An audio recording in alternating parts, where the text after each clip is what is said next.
Hey guys, quick video how you're gonna connect your Samsung monitor to your Xbox. Super simple. So you're gonna have HDMI from the back of your monitor, and you're gonna have HDMI cable that you're gonna connect to your monitor from the back on Samsung. And what you're gonna do is that on an Xbox, you're gonna have HDMI port, and here you're gonna have the HDMI out, and you're just gonna insert it right there. So that's it.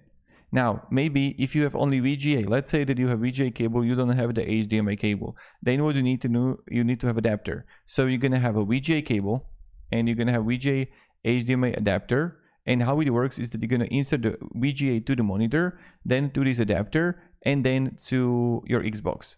And you got it. So thank you very much for watching, and have a great day and goodbye.